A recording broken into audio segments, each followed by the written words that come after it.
Welcome to the class of chemistry. ठीक है, periodic table से बोर तो नहीं हुए? मजे आ रहे पढ़ने में? Good evening everybody, good evening. Let me just see your comments. Good evening चरण स्पर्स, थैंक यू यार, मतलब खुश रहिए आप, हमेशा खुश रहिए जिंदगी में। Thank you. चलिए बॉस, हमने कल कहाँ तक पढ़ा था मैं आपको बता दूं। मैं थोड़ा भाग भाग के आया हूँ, तो हो सकता है मैं थकान वाला फेज में हूँ, बट ठीक है। मैं भी दिल्ली था, दिल्ली से नोएडा भाग के आया हूँ। बहुत ट्रैफिक है बस। जो भी दिल्ली से नोएडा अगर आ रहे हैं और अगर वीडियो सुन रहे हैं, अभी मत आओ, बहुत ट्रैफिक है। चलो आ जाओ। कंपेयर आयोनाइजेशन एनर्जी हमने कल यहां तक कर लिया था, है ना। और आयोनाइजेशन एनर्जी करने के बाद हमें बेसिकली एक टाइप का क्वेश्चन और करना होता है आयोनाइजेशन एनर्जी में, ठीक है ना। एक टाइप का क्वेश्चन और करना है, और वो मैं आपको कराऊंगा कंपेयर IE1, IE2, IE3, इस टाइप के जो क्वेश्चंस आते हैं वो भी हम करने वाले हैं, ठीक है। तो आइए इसके बाद हम स्टार्ट करते हैं। Good evening everybody. चलिए तो स्टार्ट करते हैं अपने सेशन को।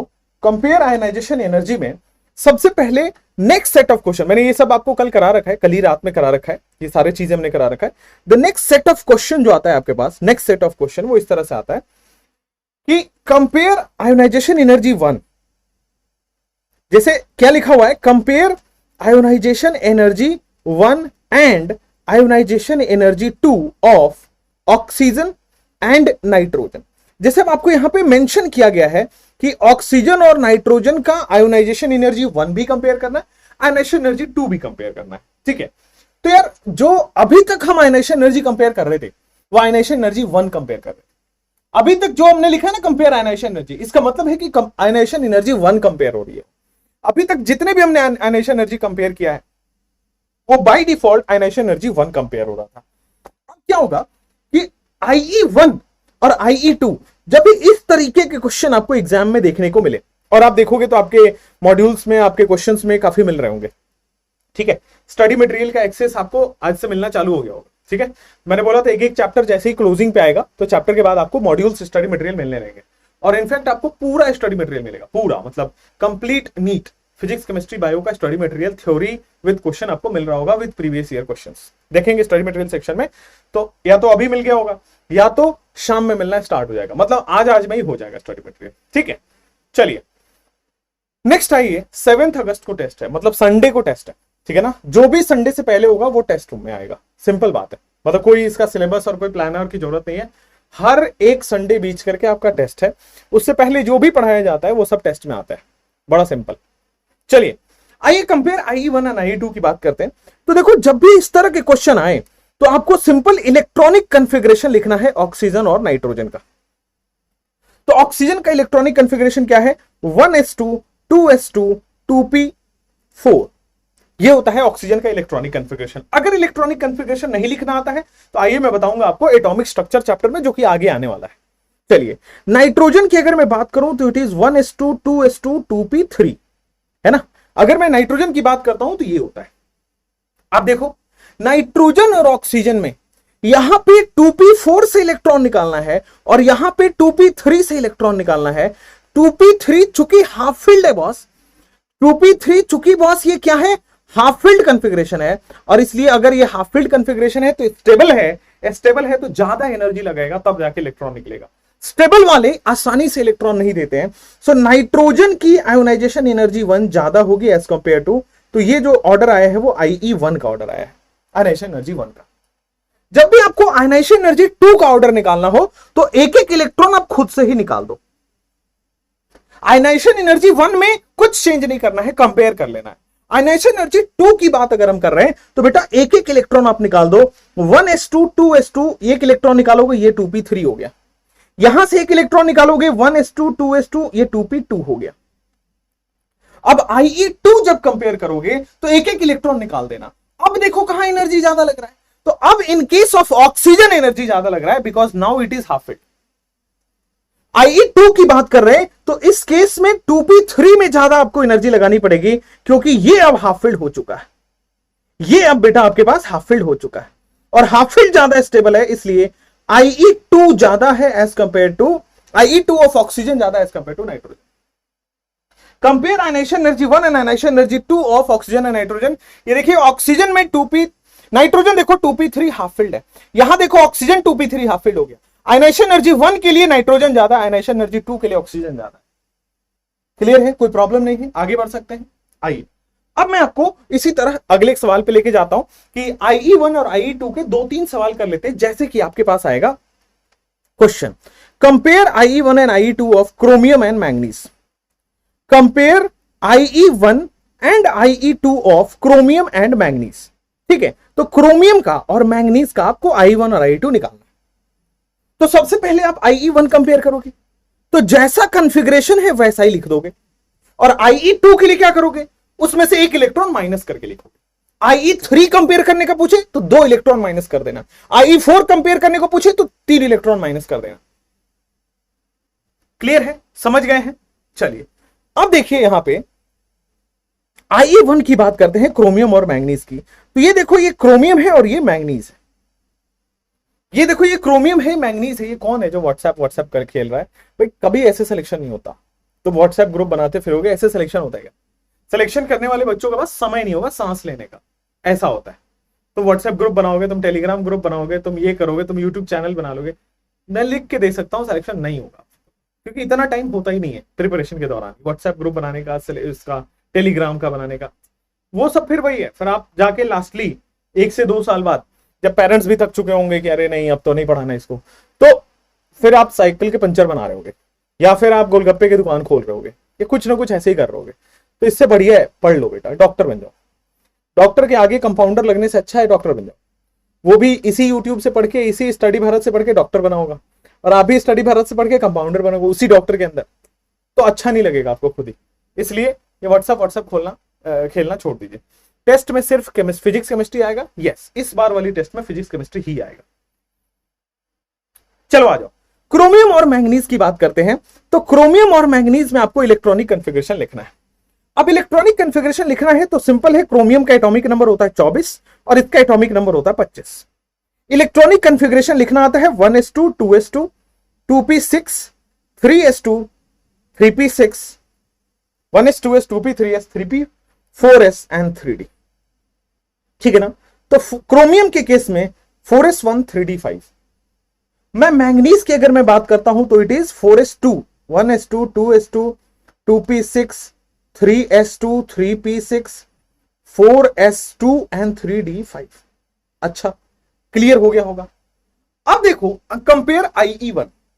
अब आयोनाइजेशन एनर्जी कहता है आउटर मोस्ट इलेक्ट्रॉन निकालने के लिए एनर्जी चाहिए। आयोनाइजेशन एनर्जी क्या है? ऐसी एनर्जी जो आउटर मोस्ट इलेक्ट्रॉन को निकालने के लिए लगे। अब यहां देखो, आउटर मोस्ट इलेक्ट्रॉन को निकालने के लिए बेटा 4s1 लग रहा है। यहां आउटर मोस्ट इलेक्ट्रॉन 4s1 से निकलेगा। आउटर ऑर्बिटल यही तो है 4 वाला, 3 तो इनर ऑर्बिटल है, 2 और इनर ऑर्बिटल है, 1 सबसे इनर ऑर्बिटल है। फिर बॉस यहां पे आप देखोगे, यहां पे इलेक्ट्रॉन जो है वो 4s2 से निकलेगा। मैं एकदम कॉन्सेप्ट और विजुअलाइजेशन के साथ बात कर रहा हूं, कोई रट्टाफिकेशन नहीं है। यहां 4s1 से इलेक्ट्रॉन निकालना है, यहां 4s2 से इलेक्ट्रॉन निकालना है। बड़ा इजी, बड़ा अच्छा कॉन्सेप्ट है कि दोस्त ये देखो ये फुलफिल्ड है और ये देखो ये हाफ फिल्ड है। फुलफिल्ड वाले ज्यादा स्टेबल होते हैं as compare to half filled. ठीक है, अब देखो इसका बताओगे इन दोनों में से, क्रोमियम और मैंगनीज का बताओगे? तो यार मैंगनीज में ज्यादा स्टेबल है, मैंगनीज की ज्यादा आयनाइजेशन एनर्जी लगेगी। सो Mn का IE1 ग्रेटर देन क्रोमियम, क्योंकि ये ज्यादा स्टेबल है। ये भी स्टेबल है, ये भी स्टेबल, बट फुलफिल्ड ज्यादा स्टेबल है। ठीक है, क्लियर है, कोई प्रॉब्लम नहीं है, आगे बढ़ सकते हैं। अब मैं बात कर रहा हूं बेटा किसकी? IE2 की, आयनाइजेशन एनर्जी 2 की। तो जब मैं आयनाइजेशन एनर्जी 2 की बात कर रहा हूं तो बच्चे एक एक इलेक्ट्रॉन यहां से हटाना है। जब मैं आयनाइजेशन एनर्जी 2 की बात कर रहा हूं तो बच्चे एक एक इलेक्ट्रॉन यहां से हटाना है। तो क्रोमियम भी हटाना है, मैंगनीज भी हटाना है। क्रोमियम में क्या हो जाएगा? It is 1s2, it is 2s2, यहां पे आ जाएगा 2p6, यहां आ जाएगा 3s2, यहां हो जाएगा 3p6, और फिर ये हो जाएगा 3d5, क्योंकि 4s से इलेक्ट्रॉन निकल चुका है। यहां देखोगे 1s2, यहां पे 2s2 2p6, आगे जाओगे इट इज 3s2, आगे जाओगे इट इज 3p6, आगे जाओगे इट इज 4s1 और 3d5। यहां आउटर मोस्ट इलेक्ट्रॉन कहां पाया जा रहा है? 4s1 में। यहां आउटर मोस्ट इलेक्ट्रॉन कहां पाया जा रहा है? 3d5 में। यहां पे हाफ फील्ड में आ रहा है, यहां पे 3 से इलेक्ट्रॉन निकालना है या 4 से इलेक्ट्रॉन निकालना है। अब बोलोगे ये भी हाफ फील्ड है, ये भी हाफ फील्ड है। यहां पे थर्ड ऑर्बिट से निकालना है, मतलब अंदर से निकालना है, और यहां पे फोर्थ ऑर्बिट से निकालना है, मतलब बाहर से निकालना है। बाहर से इलेक्ट्रॉन आसानी से निकल जाएगा, जैसे ही अंदर आओगे न्यूक्लियस के पास आ गया। Third orbit more closer to nucleus, निकालना मुश्किल है, ये फार टू न्यूक्लियस निकालना आसान है। तो बॉस Ie2 क्रोमियम का ज्यादा होगा as compare to manganese. Ie2 किसका ज्यादा होगा? क्रोमियम का ज्यादा होगा एज कंपेयर टू मैग्नीज। मुझे लगता है यहां तक कोई प्रॉब्लम नहीं है। कंपेयर Ie1 एंड Ie2, दोनों ही बड़ा ही अच्छा कॉन्सेप्ट होता है, बड़ा सिंपल कॉन्सेप्ट होता है। Ie1 इलेक्ट्रॉनिक कॉन्फ़िगरेशन लिखिए, जो स्टेबल है उसमें ज्यादा एनर्जी लगेगी, ये ज्यादा स्टेबल है इसमें ज्यादा एनर्जी लगेगा। इन दोनों में दोनों ही हाफ फील्ड है, बट यहां थर्ड ऑर्बिट से निकालना है, ये न्यूक्लियस के और पास है मतलब ज्यादा एनर्जी देना पड़ेगा। यहां फोर्थ ऑर्बिट से निकालना है मतलब न्यूक्लियस से दूर हो गया, कम एनर्जी में निकल जाएगा। बोलो एब्सोल्युटली क्लियर। चलो नेक्स्ट एक और क्वेश्चन करते हैं। Compare Ie1 and Ie2 of copper and zinc. Compare Ie1 and Ie2 of copper and zinc. अब मैं क्या करता हूं, शॉर्टकट लगा लेता हूं। देखो मैं क्या करूंगा, इसको कर लूंगा कॉपी। चलो आप ये कर नहीं सकते, आपको लिखना पड़ेगा, paste. Compare Ie1 and Ie2 of copper and zinc. चलो फटाफट से कर लो। कॉपर का Ie1 और जिंक का Ie1 कंपेयर करो, फिर Ie2 कंपेयर करना।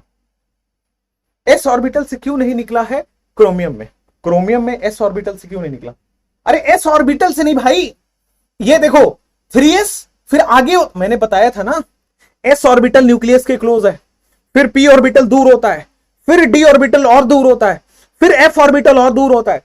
पेनिट्रेशन पावर में बताया था कि न्यूक्लियस के सबसे पास है, इसलिए ज्यादा अट्रैक्शन है, ज्यादा पेनिट्रेशन है। ठीक है, तो जितना दूर होगा वही तो आउटर मोस्ट होगा, तो डी वाला दूर है वही आउटर मोस्ट होगा, आउटर मोस्ट से इलेक्ट्रॉन निकलता है। चलो next, compare Ie1 and Ie2 of copper and zinc. ठीक है, कॉपर एंड जिंक की बात करते हैं तो Ie1, यहां पे आइएगा बेटा, Ie1 तो कॉपर की अगर मैं बात कर लूं, जिंक की बात कर लूं, तो देखो वैसे तो मैं पूरा इलोंगेट करके लिखना पसंद करता हूं, पूरा बड़े वाले फॉर्म में, 1s 2s 2p 3s। ठीक है, 3p 4s 3d, 3p 4s 3d। तो ये जो कॉपर होता है 4s1 3d 10 होता है, और जिंक के केस में होता है 1s2 2s2 2p6 3s2 3p6 4s2 3d 10 होता है। क्लियर है, कोई प्रॉब्लम नहीं है। अब आ जाओ यहां पे बड़ी अच्छी बात कि बॉस यहां पे इलेक्ट्रॉन 4s1 से निकालना है, यहां पे इलेक्ट्रॉन 4s2 से निकालना है। ठीक है, आउटर मोस्ट से निकालना है, तो बेटा आउटर मोस्ट से निकालोगे, नीचे वाला फुलफिल्ड है, ज्यादा स्टेबल है, ज्यादा एनर्जी लगेगा। तो आयनाइजेशन एनर्जी 1 की अगर मैं बात करता हूं तो जिंक का ज्यादा होगा एज कंपेयर टू कॉपर, और कोई दिक्कत तो परेशानी तो नहीं है। जब जब मैं Ie2 कंपेयर करने जाऊंगा बेटा, अगर मैं Ie2 कंपेयर करने गया हूं, एक एक इलेक्ट्रॉन में निकाल देता हूं, कॉपर से भी एक इलेक्ट्रॉन निकालोगे, 1s2 2s2 2p6 3s2 3p6, then we have 3d10 4s में तो बचा ही नहीं, एक इलेक्ट्रॉन निकल चुका है। जिंक की बात करोगे तो एक एक इलेक्ट्रॉन फिर से निकाल दो, 1s2 2s2 2p6 3s2 3p6 4s1 and 3d10, ये हुआ है। यहां पे आप देखोगे आउटर मोस्ट इलेक्ट्रॉन बेटा d3 3s भी है, 3p भी है, 3d भी है, 3d सबसे आउटर मोस्ट है, यहां पे आउटर मोस्ट ये है। क्लियर हुआ, यहां पे ये आउटर मोस्ट है, यहां पे ये आउटर मोस्ट है। यहां 4 से निकालना है, न्यूक्लियस से दूर हो गया, यहां 3 से निकालना है, न्यूक्लियस से पास हो गया। जो न्यूक्लियस से पास है उसमें ज्यादा एनर्जी लगानी पड़ेगी, सो कॉपर में ज्यादा लगेगा as compare to zinc, ionisation energy 2। बोलो हाँ, बोलो क्लियर हुआ ना, कोई दिक्कत परेशानी तो नहीं है ना, समझ में आ गया ना? चलो आ गया होगा।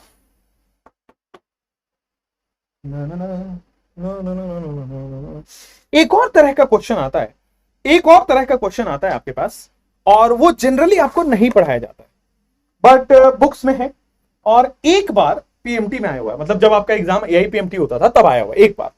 तो मैं तो मानता हूं उसको पढ़ाना चाहिए, और मैं तो पढ़ाता हूं, तो मैं तो पढ़ाऊंगा, और मैं ये नहीं छोड़ूंगा को आपको आता होगा, कभी नहीं।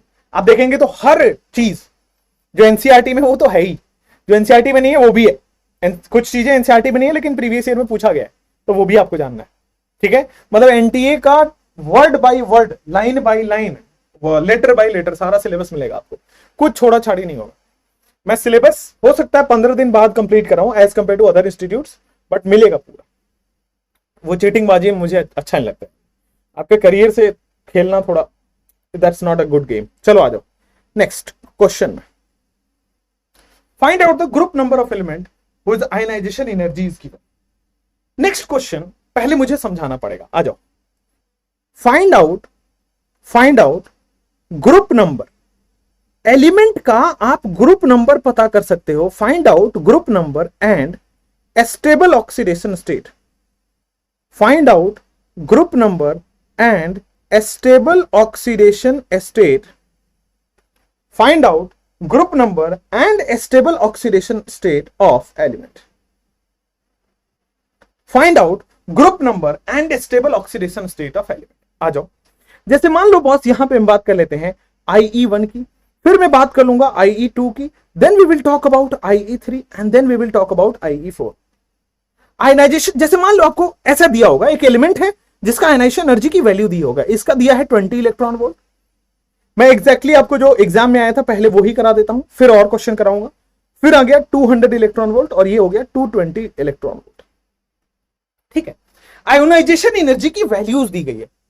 अब आपको बताना है कि ये कौन से ग्रुप का एलिमेंट है और कौन सा स्टेबल ऑक्सीडेशन स्टेट है इस एलिमेंट का। एक कोई एलिमेंट है जिसका आयनाइजेशन एनर्जी को देख के आपको ग्रुप नंबर पता करना है, स्टेबल ऑक्सीडेशन स्टेट पता करना है। अब देखो, इसके कॉन्सेप्ट में मत जाओ, ठीक है, इसका एक शॉर्ट ट्रिक पहले सुन लो, फिर अपने आप कॉन्सेप्ट डिजाइन हो जाएगा जैसे मैं निकालूंगा। देखना, कॉन्सेप्ट पे पहले नहीं जाएंगे, पहले हम शॉर्ट ट्रिक सीखेंगे फिर कॉन्सेप्ट पे जाएंगे। सुनना, जब भी इस तरह के क्वेश्चन आते हैं आपको क्या करना होता है कि बस देखो कि कहां पे लार्ज गैप ऑफ एनर्जी है। जैसे देखोगे ये 20 से 40 दो गुना हो गया, ये 40 से सीधा 200 हो गया, 5 गुना चेंज आ गया यहां पे। तो there is a major gap. तो जहां पे भी सबसे ज्यादा गैप ऑफ आयनाइजेशन एनर्जी दिखे वहां पे लाइन खींच दो। जहां पे भी सबसे ज्यादा gap of ionisation energy, line खींच दो। लाइन से ऊपर कितने आयनाइजेशन एनर्जी दिए गए हैं? 2, that means group number 2। Line से ऊपर कितने आयनाइजेशन एनर्जी दिए गए हैं? 2, दैट मींस ग्रुप नंबर 2। अब शॉर्ट ट्रिक से सॉल्व तो हो गया, ग्रुप नंबर 2। उसी तरह स्टेबल ऑक्सीडेशन स्टेट भी शॉर्ट ट्रिक से ही करा देता हूं। जहां भी सबसे ज्यादा छलांग लग रहा है, जहां पे भी सबसे ज्यादा गैप लग रहा है, वहां लाइन खींचो, और लाइन से ऊपर जितने आयनाइजेशन एनर्जी है दैट इज ग्रुप नंबर। उसके बाद आपको बेटा स्टेबल ऑक्सीडेशन स्टेट लिखना पड़ेगा इसमें कि यहां इसका स्टेबल ऑक्सीडेशन स्टेट क्या आ रहा है। यार वैसे तो आप कॉमन सेंस से बता सकते हो stable oxidation state is +2। Group number 2 का तो +2 ही होता है। वैसे भी आप देखो, लाइन से ऊपर जितनी आयनाइजेशन एनर्जी है वही स्टेबल ऑक्सीडेशन स्टेट होता है और हमेशा प्लस में आएगा। लाइन से ऊपर जितनी आयनाइजेशन एनर्जी है हमेशा प्लस में आएगा। प्लस में क्यों आएगा? अरे आयनाइजेशन एनर्जी से केटायन बन रहा था, आयनाइजेशन एनर्जी से इलेक्ट्रॉन लॉस होता है, केटायन बनता है, +2। बोलो ठीक। अगर आपको बेटा कोई वैलेंसी पूछे तो भी बेटा उसका आंसर भी 2 ही होगा। लाइन से ऊपर जितनी आयनाइजेशन एनर्जी लिखी हुई है, ये आयनाइजेशन एनर्जी 2 लिखा हुआ है, 1 लिखा हुआ है, मतलब that is the answer. 2 ionisation energy लिखी गई, ठीक है। अब इसका कॉन्सेप्ट सुनो। कॉन्सेप्ट ये है कि यहां पे बहुत ज्यादा गैप आ रहा है, इसका मतलब यहां पे सेल का चेंज हो रहा होगा, 4th से 3rd में आ जा रहा होगा। यहां पे शेल का चेंज हो रहा होगा, देखो 4 से 3rd पे आ जा रहा होगा। कॉन्सेप्ट ये होता है कि जहां पे ज्यादा एनर्जी का गैप आ रहा है, इसका मतलब यहां पे शेल नंबर चेंज हुआ है, यहां पे शेल नंबर चेंज हुआ है, और शेल नंबर चेंज होने की वजह से ग्रुप नंबर निकल गया कि यही तो होगा। जैसे मैं एक और क्वेश्चन देता हूं इसी का, ये this was the first part. अब सेकंड पार्ट हम करते हैं अपन, ठीक है। देखो यहां पे IE1 की वैल्यू जो है ये 40 इलेक्ट्रॉन वोल्ट है, IE2 की वैल्यू जो है वो 400 इलेक्ट्रॉन वोल्ट है, IE3 की वैल्यू जो है वो 500 इलेक्ट्रॉन वोल्ट है, और IE4 की वैल्यू जो है वो 600 इलेक्ट्रॉन वोल्ट है। मुझे बताओ इसका ग्रुप नंबर क्या होगा, स्टेबल ऑक्सीडेशन नंबर क्या है, और वैलेंसी क्या है। कुछ भी पूछा जा सकता है। तो आपको क्या करना है, फिर से गौर से सुनिए, फिर से पेन नीचे और नजरें नजरों में। आ जाओ यहां पे, ये देखो 40 इलेक्ट्रॉन वोल्ट, ये सीधा 10 गुना बढ़ गया, और बाकी देखो 100 का गैप आ रहा है, दैट इज नॉट अ। तो बेटा यहां पे सबसे ज्यादा चेंज आया है, जहां आयनाइजेशन एनर्जी का सबसे मेजर चेंज आ रहा है वहां पे लाइन खींच दो। इस लाइन से ऊपर देखना, नीचे नहीं, बस यही देखना। इस लाइन से ऊपर क्या दिख रहा है? आयनाइजेशन एनर्जी 1, मतलब केवल 1, मतलब ग्रुप नंबर 1 होगा। ये ग्रुप कितना है इसका? इसका group is equal to 1, group number 1, oxidation state is +1, valency is 1। Oxidation state बोलो, नंबर बोलो, ऑक्सीडेशन स्टेट +1, वैलेंसी इज 1। बोलो हाँ या ना, बोलो क्लियर है ना, बोलो कोई प्रॉब्लम तो नहीं है ना, आगे बढ़ सकते हैं ना, अरे हाँ या ना। ठीक, नेक्स्ट क्वेश्चन, नेक्स्ट क्वेश्चन। आप देखे होंगे तो किसी भी तरह के क्वेश्चन को हमने छोड़ा नहीं है, ठीक है। आइए, IE1 is equal to 200 electron volt, IE2 is equal to बेटा 225 electron volt, IE3 is equal to 1000 electron volt, और IE4 जो होगा बेटा वो कितना हो जाएगा 1100 इलेक्ट्रॉन वोल्ट। मजा आ रहा है कि नहीं मजा आ रहा है? मुझे बताइए इसमें ग्रुप नंबर क्या होगा, ऑक्सीडेशन नंबर क्या होगा, ग्रुप नंबर क्या होगा, ऑक्सीडेशन नंबर क्या है, और वैलेंसी क्या है? चलो come on everybody, group number क्या है, ऑक्सीडेशन नंबर क्या है, और वैलेंसी क्या है? आ जाओ, यहां पे जैसे ही आओगे बेटा आपके पास आ जाएगा, ये लाइन खींच दो, सबसे ज्यादा गैप यहीं पे तो दिख रहा है, क्योंकि सबसे ज्यादा गैप यहीं पे है, तो फिर से आंसर आ रहा है group number 2, valency is +2 and oxidation number is +2 and valency is 2। ठीक है, सेम बेटा आपके पास मैं नेक्स्ट क्वेश्चन लेके जाता हूं। अगर IE1 की वैल्यू 20 इलेक्ट्रॉन वोल्ट है, अगर IE2 की वैल्यू बेटा 80 इलेक्ट्रॉन वोल्ट है, अगर IE3 की वैल्यू बेटा 105 इलेक्ट्रॉन वोल्ट है, मुझे बताओ आंसर इसका। तो सबसे ज्यादा मेजर गैप आपके पास क्या आ रहा है, यहां पे आ रहा है, मतलब ग्रुप नंबर डिसाइड हो गया 1, वैलेंसी डिसाइड हो गया 1, ऑक्सीडेशन नंबर डिसाइड हो गया +1। बोलो क्लियर, कोई प्रॉब्लम तो नहीं है, बोलो क्लियर, कोई प्रॉब्लम तो नहीं है। चलिए, last but not the least, last but not the least, उसके बाद आपका आयनाइजेशन एनर्जी खत्म होगा, उसके बाद हम इलेक्ट्रॉन एफिनिटी पढ़ेंगे। That is also good concept. ठीक है, पहले लिख लो, आराम से लिख लो, हर बार ट्रिक से सॉल्व हो जाएगा ना। हाँ ऑब्वियस, तभी मैंने बताया, वरना तो क्यों ही बता। ठीक है, चलिए नेक्स्ट। इसका यही तरीका ही है, मतलब दिस इज नॉट ट्रिक, यही तरीका ही है ये सॉल्व करने का, और कोई तरीका नहीं होता।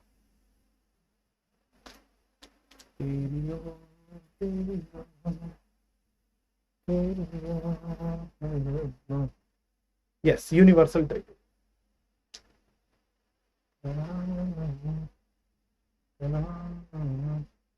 लिख लिया आपने? ठीक है, लिख लिया आपने। चलो, आपको मैं एक शायरी सुनाता हूं। मैंने शायरी लिखी है आपके लिए, लिखी नहीं है, हमने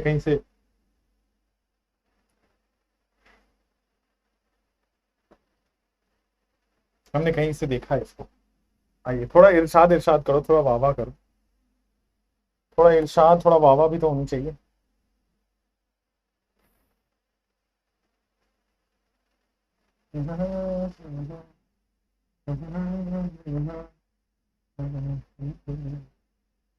तुम्हारे डाउट एक तो इतना, अच्छा कई लोगों को मेरी शायरी समझ ही नहीं आती है।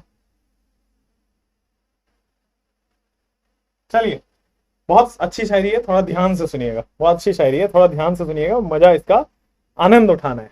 चलिए, तो अर्ज किया है कि तुम्हारे मौसम का, फिर से अर्ज किया है कि तुम्हारे शहर का मौसम बड़ा सुहाना लागे है। ऐसा लिखा है इसमें कि अर्ज किया है कि तुम्हारे शहर का मौसम बड़ा सुहाना लागे है, मैं एक शाम चुरा लूं अगर बुरा ना लगे। फिर से अर्ज किया है, तुम्हारे शहर का मौसम बड़ा सुहाना लागे, मैं एक शाम चुरा लूं अगर बुरा ना लगे। तुम्हारे बस में अगर हो तो भूल जाओ मुझे, तुम्हारे बस में अगर हो तो भूल जाओ मुझे, तुम्हें भुलाने में शायद मुझे जमाने लगे। क्या बात, हो अमेजिंग। तुम्हारे बस में अगर हो तो भुला दो मुझे, शायद मुझे भुलाने में जमाने लगे। चलिए, अच्छा है, अच्छा शायरी है। हाँ, कल लोग पूछ रहे कल वाला मोबाइल क्या रहा है। अरे ये प्यारा मोबाइल है, this is a good mobile, this is a मतलब ये मतलब अभी तक का मेरा सबसे अच्छा एक्सपीरियंस वाला मोबाइल है, दिस इज गुड। और वो भी अच्छा है, उसको मैंने I want to shoot a vlog, तो मैं डेली व्लॉग शूट करने का प्लान कर रहा हूँ, तो for that purpose I have bought that. इसको व्लॉग में लूंगा क्योंकि इसके कैमरा अच्छा है, उसको I make it a personal use. ठीक है, 2 आईफोन से अच्छा था कि एक वो ले लो, एंड्रॉइड ले लो। चलिए बढ़िया, आ गए हैं एप्लीकेशन ऑफ आयनाइजेशन एनर्जी की बात करते हैं। आइए, एप्लीकेशन ऑफ आयनाइजेशन एनर्जी। तो नेक्स्ट आपके पास आएगा एप्लीकेशन ऑफ आयोनाइजेशन एनर्जी। क्या आएगा? Application of ionisation energy. आइए, तो एप्लीकेशन ऑफ आयोनाइजेशन एनर्जी में सबसे पहली बात कि एप्लीकेशन ऑफ आयोनाइजेशन एनर्जी में सबसे पहली बात आई कि मेटालिक कैरेक्टर। सबसे पहले आपको 2 एप्लीकेशन है, एक आएगा मेटालिक कैरेक्टर और दूसरा आता है आपके पास रिएक्टिविटी। दूसरा आता है reactivity of metal. Reactivity of metal, आओ दोनों ही हम देखते हैं। अब देखना, मेटालिक कैरेक्टर या मेटल क्या होता है? मेटालिक कैरेक्टर या मेटल का मतलब होता है जो tendency to lose electron. Metallic character या मेटल क्या होता है बेटा? Tendency to lose electron.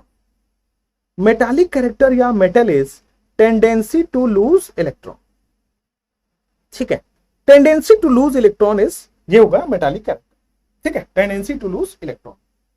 अच्छा, जो इलेक्ट्रॉन लूज करेगा वो मेटल है, जो इलेक्ट्रॉन लूज करेगा वो मेटल है। अच्छा, तो आयोनाइजेशन एनर्जी अगर कम है तो जल्दी से इलेक्ट्रॉन लूज कर देगा। आयोनाइजेशन एनर्जी अगर कम है तो जल्दी से इलेक्ट्रॉन लूज कर देगा, मतलब ज्यादा मेटालिक है। अगर आयोनाइजेशन एनर्जी कम है तो ज्यादा मेटालिक है।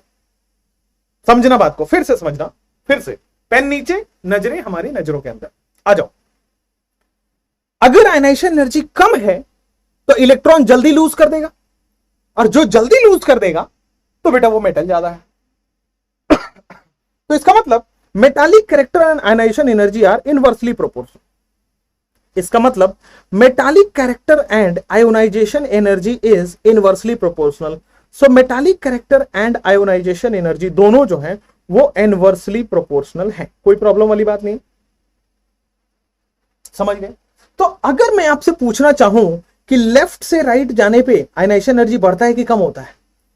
लेफ्ट से राइट जाने पे बेटा Z इफेक्टिव बढ़ रहा है, अट्रैक्शन बढ़ रहा है, आयोनाइजेशन एनर्जी बढ़ रहा है। तो लेफ्ट से राइट जाने पे आयोनाइजेशन एनर्जी बढ़ रहा है। चूंकि आयोनाइजेशन एनर्जी बढ़ रहा है तो मेटालिक कैरेक्टर भी कम होगा। मेटालिक कैरेक्टर क्या हो जाएगा? कम हो जाएगा। चूंकि आयोनाइजेशन एनर्जी बढ़ रहा है इसलिए मेटालिक कैरेक्टर क्या हो जाएगा? कम हो जाएगा। इधर आओ, टॉप से बॉटम जाने पे क्या हो रहा है? साइज बढ़ रहा है। टॉप से बॉटम जाने पे साइज बढ़ रहा है। अच्छा, अगर साइज बढ़ रहा होता तो आयोनाइजेशन एनर्जी कम हो जाता है। टॉप से बॉटम जाने पे साइज बढ़ेगा तो क्या बेटा हमने ये पढ़ रखा है आयोनाइजेशन एनर्जी कम होगा। अगर आयोनाइजेशन एनर्जी कम होगा तो क्या मैं बोल सकता हूं इनवर्स रिलेशन की वजह से कि मेटालिक कैरेक्टर बढ़ेगा? अगर मैं बोल सकता हूं क्या मेटालिक कैरेक्टर बढ़ेगा? अरे हाँ या ना बोलना पड़ेगा। आयोनाइजेशन एनर्जी कम होगा तो क्या मैं बोल सकता हूं मेटालिक कैरेक्टर बढ़ेगा? इजी, कोई दिक्कत नहीं है। आइए अब आते हैं रिएक्टिविटी ऑफ मेटल्स के ऊपर। अब आते हैं रिएक्टिविटी ऑफ मेटल के ऊपर। आइए, रिएक्टिविटी ऑफ मेटल के ऊपर। रिएक्टिविटी ऑफ मेटल के ऊपर आते हैं कि भाई मेटल रिएक्टिव कैसे माना जाता है। कॉन्सेप्ट सोचो, मेटल रिएक्टिव कैसे होगा? तो फिर दिमाग में आया कि रिएक्शन कौन करता है? यार इलेक्ट्रॉन्स जो है वो पार्टिसिपेट करते हैं रिएक्शन के अंदर। Electrons participate in reaction. अब रिएक्टिविटी ऑफ मेटल में आएगा कि भाई electrons participate in metal. Electrons participate in metals, sorry not metal, electron participates in reaction. इसका मतलब हुआ कि जो जल्दी इलेक्ट्रॉन लूज कर देगा वो ज्यादा रिएक्शन कर पाएगा। फिर से सुनना, क्योंकि रिएक्शन कौन कर रहा है? इलेक्ट्रॉन्स। इसका मतलब जो जल्दी इलेक्ट्रॉन लूज कर जाएगा वो क्या है? उसका रिएक्टिविटी ज्यादा होगा। तो इसका मतलब है कि भाई रिएक्टिविटी भी जो है वो मेटालिक ही है। अगर मेटल ज्यादा है तो टेंडेंसी टू लूज इलेक्ट्रॉन ज्यादा है तो मेटल ज्यादा है, सिंपल। अगर रिएक्टिव ज्यादा है तो मेटल ज्यादा होगा, तभी तो इलेक्ट्रॉन जल्दी से लूज करेगा। तो reactivity is also inversely proportional to ionisation energy. तो अगर आपको कोई कंपेयर करने को बोलो रिएक्टिविटी बताओ, आयोनाइजेशन एनर्जी निकाल के उल्टा कर दे, इनवर्स रिलेशन। तो अगर मैं यहीं पे ऐड कर दो इसी में कि टॉप से बॉटम जाने पे मेटालिक कैरेक्टर कम हो रहा है और मेटालिक कैरेक्टर कम हो रहा है तो रिएक्टिविटी भी कम हो रहा है। क्योंकि metallic character and reactivity are one and the same thing. Metallic character भी कम होगा लेफ्ट से राइट जाने पे, और टॉप से बॉटम पे मतलब मेटालिक कैरेक्टर बढ़ेगा और रिएक्टिविटी भी बढ़ेगा। तो अगर मेटालिक कैरेक्टर पूछे या रिएक्टिविटी पूछे, बतवा सेम से। क्लियर है? कोई समझ गए? सर जब भी पीरियोडिक टेबल के राइट साइड में, अरे हो गधे कौन है ये, पीरियोडिक टेबल के लेफ्ट साइड में मेटल, राइट साइड में मेटालिक कैरेक्टर कम हो रहा है, इसका मतलब नॉन मेटल है। राइट साइड, लेफ्ट साइड में मेटल है। ठीक है, क्लियर है? कोई दिक्कत नहीं है। चलो आगे बढ़े। सर अगर स्टडी भारत से कोई स्टूडेंट नीट 2023 में रैंक लेके आएगा तो बेटा, अगर 22 में जिसका रैंक आया है उसको आईफोन 14 मैंने प्रॉमिस किया है कि जिस दिन लॉन्च होगा, वो मेरी हेडेक है, I will give you the iPhone 14 with the launch. Launch होने के बाद इंडिया में कुछ लोगों के पास होता है, कुछ हजार लोगों के पास होता है, आपके पास में एक होगा। Give me just a good rank. अगर सिंगल डिजिट रैंक देते हो तो आप तो भाई समझ जाओ, you can get some good worth around like 11 lakh 15 lakh, इतना अमाउंट आप मिल सकता है एक साथ। ठीक है क्या? हार्ड कॉपी कब से मिलेगा? हार्ड कॉपी बेटा 7 days, hard copy 7 days, soft copy आज मिलने लगा है, हार्ड कॉपी 7। नेक्स्ट चलिए, तो आयनाइजेशन एनर्जी का हमने क्या किया है बेटा? काम तमाम। आयोनाइजेशन एनर्जी का हमने कर दिया है बेटा काम तमाम। आइए इलेक्ट्रॉन एफिनिटी पे चलते हैं। लिख लिया आपने? यहां तक लिख लिया। आइए second last topic, electron affinity और इलेक्ट्रॉन गेन एंथैल्पी। आइए सेकंड पे जाते हैं, इलेक्ट्रॉन एफिनिटी और इलेक्ट्रॉन गेन एंथैल्पी। राइट, चलो आ जाओ। नेक्स्ट इज इलेक्ट्रॉन एंथैल्पी और इलेक्ट्रॉन, यहां पे आइए, इलेक्ट्रॉन गेन एंथैल्पी। यहां पे क्या हो जाएगा? Electron gain enthalpy. आइए अब इलेक्ट्रॉन गेन एंथैल्पी आपके पास क्या होगा? बड़े सिंपल तरीकों में समझते हैं। इलेक्ट्रॉन गेन एंथैल्पी क्या होगा? आइए बड़े सिंपल तरीकों में समझ जाते हैं। आइए इलेक्ट्रॉन गेन एंथैल्पी, बहुत क्लियर वर्ड्स में पहले मैं इलेक्ट्रॉन गेन एंथैल्पी पढ़ाऊंगा, फिर एफिनिटी पे जाऊंगा। आइए अब आयोनाइजेशन एनर्जी में हो क्या रहा था मैं आपको बताता हूं। आयोनाइजेशन एनर्जी का वापस से वही डायग्राम लेते हैं। आयोनाइजेशन एनर्जी में जैसे ये क्या है आपके पास? सर ये रहा न्यूक्लियस बीचों बीच, फिर क्या होता है? तो सर ऑर्बिट्स होते हैं चारों तरफ, फिर क्या होता है? तो ऑर्बिट्स होते हैं चारों तरफ। बहुत बढ़िया, अमेजिंग। अब क्या होगा? ये जो न्यूक्लियस है वो आउटर इलेक्ट्रॉन पे क्या करेगा? ये जो न्यूक्लियस है वो आउटर इलेक्ट्रॉन पे अट्रैक्शन कर रहा है। ये जो न्यूक्लियस है वो आउटर इलेक्ट्रॉन पे क्या कर रहा है? अट्रैक्शन कर रहा है। ठीक है, और हमने क्या किया था? एनर्जी डाल के इस बाहर वाले इलेक्ट्रॉन का ब्रेकअप करा दिया था। हमने क्या किया था? एनर्जी डाल के इस बाहर वाले इलेक्ट्रॉन का ब्रेकअप करा दिया। यही था। ये इलेक्ट्रॉन क्या कर रहा था? न्यूक्लियस इसको खींच रहा था। एनर्जी देके हमने इस इलेक्ट्रॉन को यहां से निकाल दिया, और इसी को हम आयोनाइजेशन एनर्जी बोल रहे थे। This was ionisation energy. ये पुराने क्लास की बात है। अगर मान लीजिए हम क्या कर रहे हैं, ये एटम है, इसमें पहले से न्यूक्लियस होगा, कुछ इलेक्ट्रॉन होंगे। अगर बाहर से कोई इलेक्ट्रॉन हम आउटर मोस्ट ऑर्बिट में डाल दें, फिर से सुनिएगा, बाहर से इलेक्ट्रॉन अगर हम आउटर मोस्ट ऑर्बिट में डाल दें, इसमें जो एनर्जी चेंज होगा that is electron gain enthalpy. Electron के गेन होने से जो एंथैल्पी चेंज आ रहा है, इलेक्ट्रॉन के गेन होने से जो एंथैल्पी चेंज आ रहा है, तो बाहर का इलेक्ट्रॉन जाके अंदर चला जाएगा। सुनो बड़े बड़े गौर से, इलेक्ट्रॉन गेन एंथैल्पी, बाहर से इलेक्ट्रॉन अंदर चला जाएगा। हाँ या ना? बाहर से इलेक्ट्रॉन अंदर चला जाएगा। बाहर से इलेक्ट्रॉन, अच्छा आप सोच रहे होंगे कि बाहर से इलेक्ट्रॉन अंदर जाएगा तो एनर्जी देना पड़ेगा कि एनर्जी रिलीज होगी। आइए मैं फिर बोल रहा हूं बेटा, आउटर मोस्ट इलेक्ट्रॉन पे मान लीजिए इलेक्ट्रॉन आउटर मोस्ट ऑर्बिट में आ गया, तो क्यों आएगा? क्योंकि बेटा ये अंदर वाला न्यूक्लियस उस पर अट्रैक्शन फोर्स लगा रहा है। अंदर वाला न्यूक्लियस, चूंकि नेगेटिव चार्ज है, पॉजिटिव चार्ज है, तो अंदर वाला न्यूक्लियस इस पर अट्रैक्शन फोर्स लगा रहा है, और अट्रैक्शन फोर्स में एनर्जी रिलीज होती है। और अगर एनर्जी रिलीज होती है तो एनर्जी रिलीज हो रही है, इलेक्ट्रॉन गेन एंथैल्पी में एनर्जी रिलीज होती है। आयोनाइजेशन एनर्जी का उल्टा कॉन्सेप्ट है। आयोनाइजेशन एनर्जी में एक इलेक्ट्रॉन को आप निकाल रहे थे, इलेक्ट्रॉन गेन एंथैल्पी में अब इलेक्ट्रॉन गेन एंथैल्पी में आप इसके अंदर इलेक्ट्रॉन डाल रहे हो, और इलेक्ट्रॉन अगर डाल रहे हो तो क्या होगा बेटा, इलेक्ट्रॉन एनर्जी रिलीज होगी। पता है क्यों? क्योंकि इलेक्ट्रॉन जब डालोगे तो अट्रैक्शन होगा, न्यूक्लियस और इलेक्ट्रॉन के बीच में अट्रैक्शन होगा, अट्रैक्शन से हमेशा एनर्जी रिलीज होती है। अब ये कैसे याद रहेगा कि अट्रैक्शन से एनर्जी रिलीज होती है? आओ मैं बताता हूं, और ये बार बार काम आएगा। पूरी केमिकल बॉन्डिंग का गेम ही यही है, अट्रैक्शन में एनर्जी रिलीज होती है। जैसे मान लीजिए आप कोचिंग जाते हो, जैसे स्टडी भारत तो ऑनलाइन प्लेटफॉर्म, ठीक है, हम धीरे धीरे ऑफलाइन आ रहे हैं, बट स्टडी भारत तो ऑनलाइन प्लेटफॉर्म है अभी। तो बस आप मान लीजिए आप किसी ऑफलाइन कोचिंग इंस्टीट्यूट्स में गए, या गए होंगे, या जाओगे, या जा रहे होंगे, जैसा भी सिचुएशन, या कहीं भी शादी वादी में कहीं भी तो जाते ही होंगे, घर से निकलते तो होंगे। तो मान लीजिए किसी जगह पे आप गए और आपकी उम्र की गलती है, आपकी गलती नहीं, आप तो बड़े अच्छे लोग हो, आपकी उम्र की गलती ऐसी है कि बस पॉजिटिव नेगेटिव अट्रैक्ट हो जाते हैं, आपकी उम्र की गलती है, ये दोनों अट्रैक्ट हो जाएंगे। मान लीजिए आप किसी से अट्रैक्ट हो गए और गलती से इंस्टा आईडी पता लग गया या व्हाट्सएप नंबर पता लग गया, गलती से इंस्टा आईडी पता लग गया या व्हाट्सएप नंबर पता लग गया, तो क्या होगा? Exchange of messages will happen, right? You will send some message, you will receive some message, इधर यू विल गेट ब्लॉक्ड और यू विल इधर यू विल गेट ब्लॉक और यू विल बी लाइक, ठीक है, दोनों तरफ से अट्रैक्शन फोर्स काम कर, यही होगा।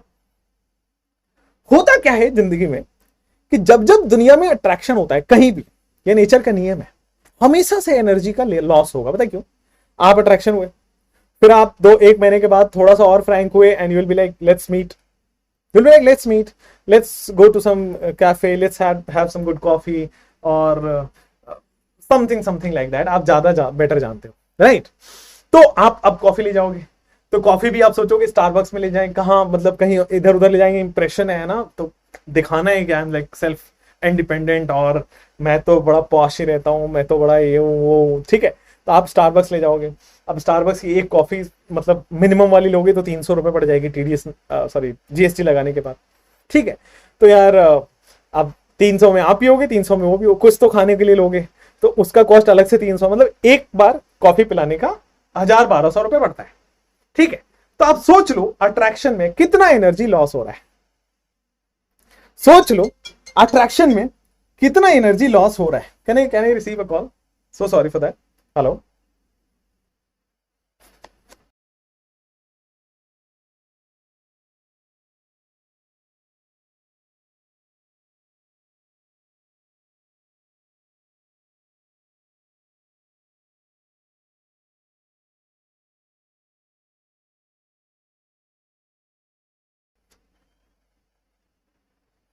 हाँ तो हाँ तो क्या होगा बॉस कि अब कितना खर्च हो गया एनर्जी, आप समझ रहे हो?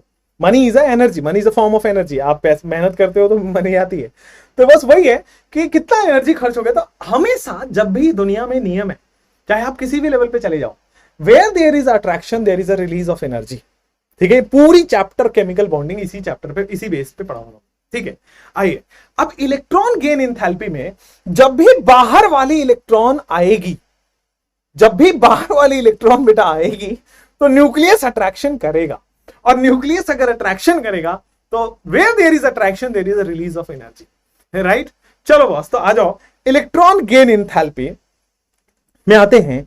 द एनर्जी रिलीज्ड, या फिर सीधा लिखेंगे the enthalpy change, the enthalpy change when an electron is added, when an electron is added, enthalpy change when an electron is added to outermost orbit, when an electron is added to outermost orbit of an isolated gaseous atom, when an electron is added to outermost orbit of an isolated gaseous atom, isolated gaseous atom में जब आप electron add करते हो, ठीक है। अच्छा, यही दोनों टर्म था आयोनाइजेशन एनर्जी में, तो आइसोलेटेड वहां भी था, यहां भी रहेगा, गैसियस वहां भी था, यहां भी रहेगा, एटम वहां भी था, यहां भी रहेगा। तो वहां पे क्या कर रहे थे भाई, बाहर से इलेक्ट्रॉन निकाल रहे थे, एनर्जी लगाना पड़ेगा, endothermic process. Electron gain enthalpy से हम डाल रहे हैं तो ये एनर्जी रिलीज होगी। अभी गेन और मतलब एंडोथर्मिक है कि एक्सोथर्मिक है, तो थोड़ी देर बाद और परत खुलेंगे उसकी, अभी उस पर ज्यादा चर्चा नहीं करते हैं। जैसे एग्जाम्पल के तौर पे ए गैसियस, कोई एक एटम होगा गैसियस, आइसोलेटेड भी है, ये देखो अकेला भी है, आइसोलेटेड का मतलब अकेला, गैसियस भी है और एटम भी है।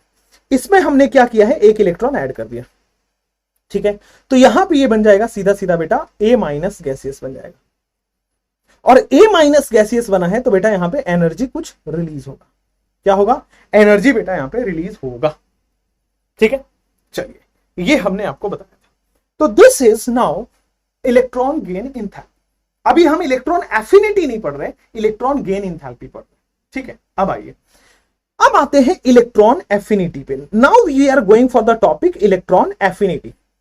एफिनिटी का मतलब समझ रहे हो, मतलब एफिनिटी का मतलब होता है, हिंदी मतलब अगर मैं आपको बताऊं तो एफिनिटी का मतलब होता है प्यार। एफिनिटी का मतलब होता है प्यार। इलेक्ट्रॉन एफिनिटी का मतलब इलेक्ट्रॉन के लिए प्यार। इलेक्ट्रॉन एफिनिटी का मतलब इलेक्ट्रॉन के लिए चाहत, इलेक्ट्रॉन के लिए अट्रैक्शन, इलेक्ट्रॉन के लिए प्यार। चलिए, तो अब क्या होगा, इलेक्ट्रॉन एफिनिटी की हम बात करते हैं। ये जो हम इलेक्ट्रॉन गेन इंथैल्पी अभी तक पढ़े, ये सेम है electron affinity, but the sign is different. अगर इलेक्ट्रॉन गेन इंथैल्पी में एनर्जी रिलीज हो रही है तो उल्टा साइन करोगे, इलेक्ट्रॉन एफिनिटी मिल जाएगा। Electron gain enthalpy and electron affinity are same in magnitude, different in sign. Electron gain enthalpy and electron affinity are same in magnitude, different in sign. तो यहां पे आ जाएंगे बेटा electron gain enthalpy and electron affinity, electron gain enthalpy and electron affinity and electron affinity. Electron gain enthalpy and electron affinity are same in magnitude. ये क्या होंगे boss, they are same in magnitude. इनका magnitude same है, मतलब कहने का मतलब they both are same, magnitude wise दोनों सेम है, केवल साइन का डिफरेंट है, बट साइन इज अपोजिट। तो क्या होगा, but sign is opposite, but sign is opposite. I clear है, कोई प्रॉब्लम नहीं, ठीक है। So electron affinity is nothing but it is a love for electron, electron के लिए चाहत, ठीक है। इलेक्ट्रॉन के लिए चाहत है, इलेक्ट्रॉन के लिए अट्रैक्शन। समझ रहे हैं, क्लियर है। अभी बहुत सारी चीजें मैं आपको बताता जाऊंगा, टेंशन मत लीजिए,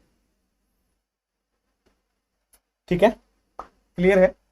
जैसे आइए मैं आपको बताता हूं, जैसे मान लो मेरे पास, अब मैं बात करता हूं सक्सेसिव इलेक्ट्रॉन गेन इंथैल्पी की। किसकी बात कर रहा हूं, सक्सेसिव इलेक्ट्रॉन गेन इंथैल्पी। मैंने कल यह समझाया था कि जरूरी नहीं है कि एक ही इलेक्ट्रॉन निकले, बहुत सारे इलेक्ट्रॉन निकाल सकते हो, ionisation energy 1, ionisation energy 2, ionisation energy 3। उसी तरह मैं आपको बता रहा हूं कि जरूरी नहीं है कि एक ही इलेक्ट्रॉन अंदर आए। एक इलेक्ट्रॉन अंदर आ सकता है, 2 इलेक्ट्रॉन आ सकता है, 3 इलेक्ट्रॉन आ सकता है, 4 इलेक्ट्रॉन आ सकता है, एंड सो ऑन। अब यहां पे स्लाइड चेंज है, गौर से सुनना। मान लो मेरे पास एक आइसोलेटेड गैसियस एटम है, इसमें आपने एक इलेक्ट्रॉन ऐड किया। अब आइसोलेटेड गैसियस एटम में जैसे ही आपने एक इलेक्ट्रॉन ऐड किया, ये क्या बन गया आपके पास, ए माइनस गैसियस बना या नहीं बना। सक्सेसिव इलेक्ट्रॉन गेन एंथैल्पी में ए गैसियस, एक इलेक्ट्रॉन ऐड करने पे ए माइनस गैसियस बन गया। चलो, अब ए माइनस गैसियस जैसे ही ये बना, अब ए माइनस गैसियस जैसे ये बना, एक इलेक्ट्रॉन आप फिर से जब आप ऐड करोगे तो ये ए माइनस 2 बनना चाहिए। अब दोनों अलग अलग प्रोसेस है, थोड़ा ध्यान से सुनना। पहली बार एटम न्यूट्रल था, पहली बार एटम न्यूट्रल है, मतलब अट्रैक्शन होगा, इस पे कोई चार्ज नहीं है। पहली बार एटम न्यूट्रल है, इस पे कोई चार्ज नहीं है, मतलब अट्रैक्शन होगा, और अट्रैक्शन होगा तो एनर्जी रिलीज होगा, और एनर्जी रिलीज होगा तो मैं लिखूंगा डेल्टा एच माइनस। जब भी एनर्जी रिलीज होता है डेल्टा एच माइनस लिखते हैं, और एनर्जी गेन होता है तो डेल्टा एच प्लस लिखते हैं। जैसे एंडोथर्मिक में डेल्टा एच प्लस था, वहां पे हम एनर्जी दे रहे थे, वहां एनर्जी रिलीज नहीं हो रहा था। चलो, अब डेल्टा एच नेगेटिव हो गया। यहां पे आ जाओ, अब देखो जब जैसे एक इलेक्ट्रॉन आ चुका है, अब ये एनायन बन चुका, वहां पे केटायन बन रहा था, यहां पे एनायन बन गया। सुनना, अब ये एनायन बन गया, नेगेटिव चार्ज है, फिर से नेगेटिव चार्ज डालोगे तो क्या रिपल्सन होगा ना। Here we have attraction, here we have repulsion. So negative charge, एक इलेक्ट्रॉन डाल रहे हो तो क्या रिपल्सन हो रहा है, और अब रिपल्सन है, रिपल्सन में एनर्जी एब्सॉर्ब होती है, मतलब now we have delta H positive. समझ में आया। तो पहला देखो, हमेशा आयोनाइजेशन एनर्जी एंडोथर्मिक था। आयोनाइजेशन एनर्जी पिछले कॉन्सेप्ट में वो हर बार एंडोथर्मिक है, हर बार इलेक्ट्रॉन निकालने के लिए एनर्जी देनी पड़ेगी। यहां पे क्या है, first electron gain enthalpy release energy, second electron gain enthalpy is again positive. अगर मान लो मैं थर्ड इलेक्ट्रॉन गेन इंथैल्पी की बात कर रहा हूं, ये तो और ज्यादा रिपल्सिव होगा क्योंकि ज्यादा बड़ा एनाइन आ गया, -2 आ गया। तो यार A -2 से -3 बनाने के लिए ये और ज्यादा बड़ा, तो मतलब डेल्टा H और पॉजिटिव हो गया, मतलब डेल्टा H और पॉजिटिव हो गया। This is delta H negative, this is delta H positive, ये डेल्टा H और ज्यादा पॉजिटिव हो गया। हुआ या नहीं हुआ? क्लियर हुआ या नहीं हुआ? कोई दिक्कत तो नहीं है? सो यहां पे डेल्टा H ये नेगेटिव है, यहां पे डेल्टा H पॉजिटिव है, यहां पे डेल्टा H और पॉजिटिव है। तो जैसे जैसे सक्सेसिव इलेक्ट्रॉन गेन इंथैल्पी में आओगे डेल्टा H और पॉजिटिव होता चला जाएगा। So first electron gain enthalpy is exothermic, first electron gain enthalpy is exothermic, second gain electron gain enthalpy is endothermic. Second वाला इज अगेन आपके पास क्या आ जाएगा, that is endothermic. Absolutely clear है, कोई प्रॉब्लम नहीं है। फर्स्ट वाला एक्सोथर्मिक है, सेकेंड वाला एंडोथर्मिक और एंडोथर्मिक, हाँ या ना? ठीक है सर, राखी का क्या प्लान है, उस दिन क्लास रहेगी क्या? नहीं बेटा, उस दिन राखी के दिन तो छुट्टी रहती है। आइए, सो डेल्टा H नेगेटिव है, डेल्टा H पॉजिटिव है, डेल्टा H अगेन पॉजिटिव है। तो इट इज एक्सोथर्मिक, यहां पे एंडोथर्मिक और यहां पे एंडोथर्मिक, ये होता रहेगा। देखिए अब मैंने बोला कि डेल्टा H अगर ये क्या है आपके पास, इलेक्ट्रॉन गेन इंथैल्पी। अब इलेक्ट्रॉन एफिनिटी क्या है, मैग्नीट्यूड सेम रहेगा, बस साइन डिफरेंट है। तो अगर मैं इससे बोलूं तो फर्स्ट इलेक्ट्रॉन एफिनिटी क्या हो जाएगा, पॉजिटिव। सेकेंड इलेक्ट्रॉन एफिनिटी क्या हो जाएगा आपके पास, नेगेटिव। और थर्ड इलेक्ट्रॉन एफिनिटी क्या हो जाएगा, और नेगेटिव। अरे हाँ या ना? फर्स्ट इलेक्ट्रॉन एफिनिटी क्या हो गया, पॉजिटिव। सेकेंड इलेक्ट्रॉन एफिनिटी क्या हो गया, नेगेटिव। थर्ड इलेक्ट्रॉन एफिनिटी फिर से नेगेटिव। इलेक्ट्रॉन गेन इंथैल्पी ही इलेक्ट्रॉन एफिनिटी है, बस साइन उल्टा कर देना है और कुछ दिक्कत नहीं है, बस साइन उल्टा कर देना और कुछ दिक्कत नहीं। ठीक है, समझ में आया? क्लियर है? चलो अब क्या होगा, delta H can be positive, negative और जीरो। ये जो इलेक्ट्रॉन गेन एंथैल्पी है, आप देख रहे हो पॉजिटिव भी है, नेगेटिव भी है। जीरो कब होगा, जब इलेक्ट्रॉन ले ही नहीं रहा। भाई कोई इलेक्ट्रॉन का चेंज हो ही नहीं तो डेल्टा H जीरो। अगर इलेक्ट्रॉन आसानी से ले रहा है तो डेल्टा H नेगेटिव, अगर इलेक्ट्रॉन में रिपल्सन हो रहा है तो delta H positive. So delta H जो डेल्टा H है, डेल्टा H Eg लिख रहा हूं मैं यहां पे। डेल्टा H Eg का मतलब electron gain enthalpy, delta H is enthalpy, so electron gain enthalpy. So delta H electron gain can be positive, can be zero, can be negative. So delta H जो है वो positive भी हो सकता है, negative भी हो सकता है, जीरो भी हो सकता है। ठीक है, डेल्टा H पॉजिटिव भी हो सकता है, नेगेटिव भी हो सकता है, जीरो भी हो सकता है। अब जैसे मान लो ये क्लोरीन है, क्लोरीन में 7 इलेक्ट्रॉन होता है वैलेंस इलेक्ट्रॉन में। आइए आसानी से, न्यूट्रल भी है, तो बेटा क्या होगा, एक इलेक्ट्रॉन मैंने इसमें ऐड किया और ये Cl माइनस गैसियस बन गया। Cl माइनस गैसियस का मतलब 8 इलेक्ट्रॉन हो गया वैलेंस इलेक्ट्रॉन में, मतलब ये स्टेबल हो चुका इसका। और ये दूसरा देख सकते हो कि बेटा ये आराम से डेल्टा H नेगेटिव है, न्यूट्रल में एक इलेक्ट्रॉन डाल रहे हो, delta H will be negative, हाँ या ना? लेकिन अगर मैं यही बोल दूं कि आर्गन आपके पास है, आर्गन में एक इलेक्ट्रॉन डालने वाले हो, तो क्या होगा? भाई आर्गन तो ऑलरेडी इनर्ट गैस है, वो तो ऑलरेडी स्टेबल है, उसमें इलेक्ट्रॉन क्यों डालोगे? आर्गन में तो ऑलरेडी स्टेबल है, वो तो ऑलरेडी इनर्ट गैस है, उसमें इलेक्ट्रॉन नहीं डाल पाओगे। तो भाई वहां पे आर्गन माइनस बनाने के लिए आपको एनर्जी देनी पड़ेगी, तो delta H is positive. Delta H positive कब हो रहा है, जब अट्रैक्शन नहीं हो रहा होगा, simple.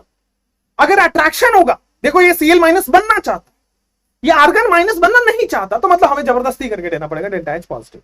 So delta H can be positive also, negative also and zero also. ठीक है, अब इसको थोड़ा थ्योरेटिकल फॉर्म में भी लिखेंगे, अब इसको थोड़ा थ्योरेटिकल फॉर्म में लिखेंगे। I will dictate and you will write, I will dictate and you will write. Sunday को जो एग्जाम नहीं दे पाएंगे तो बेटा घर रहो, संडे को एग्जाम नहीं दे पाओगे तो घर रहो।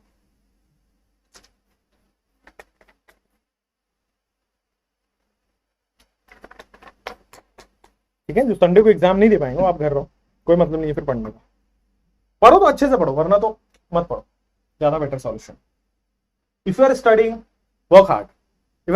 और इधर मतलब छोड़ दो पूरा, लीव एवरीथिंग, क्योंकि मुझे पता है वर्क हार्ड करोगे, मतलब हार्ड वर्क करोगे, then you will get selected. then you'll get a good AIMS college or government medical college or prestigious colleges of India, right?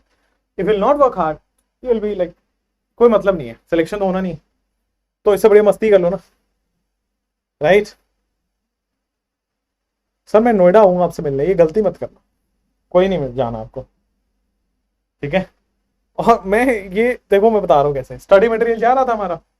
अब स्टडी मटेरियल में क्या है कि वहां पे ऑफिस का एड्रेस डाल रहे थे कंप्लीट। मैंने कहा यार ये गलती मत करो, हमारे ऐसे ऐसे वो है ना भक्त जन है हमारे, वो कुछ नहीं सोचेंगे, ट्रेन पकड़ के सीधा आ जाते हैं।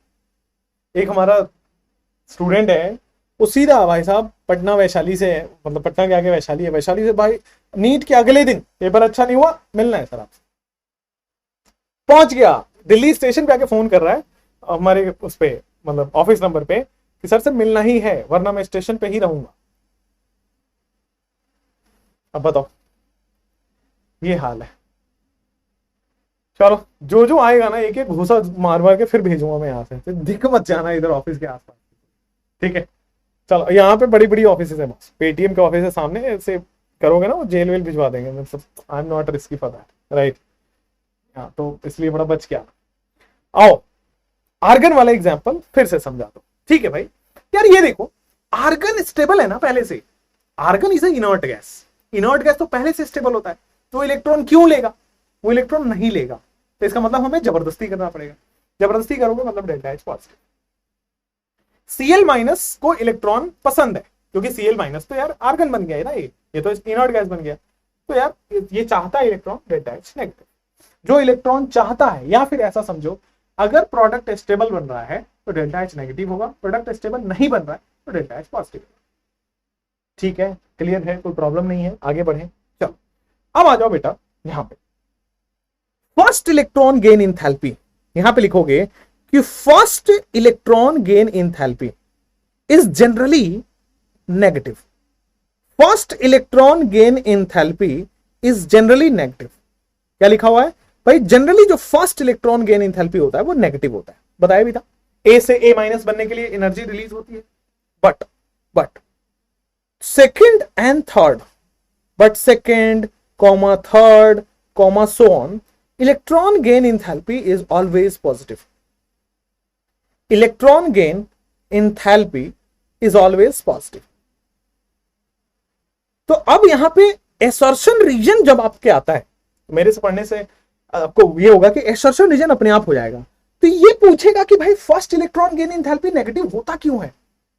क्योंकि फर्स्ट इलेक्ट्रॉन गेन इंथैल्पी में बेटा अट्रैक्शन हो रहा है।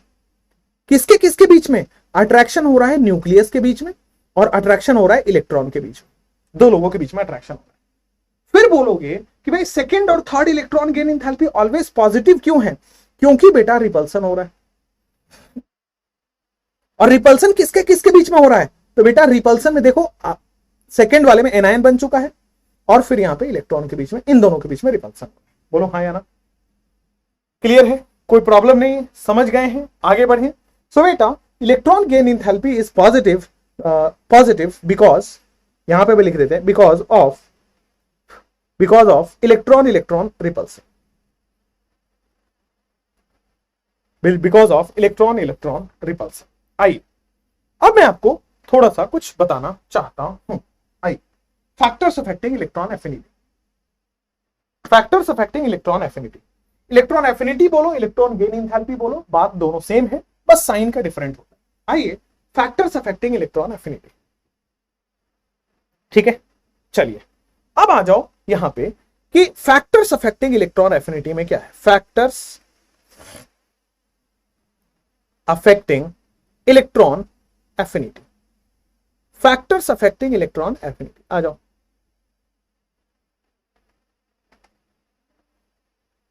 फैक्टर्स अफेक्टिंग इलेक्ट्रॉन एफिनिटी, आओ यार। Electron affinity, again affinity is nothing but it is attraction.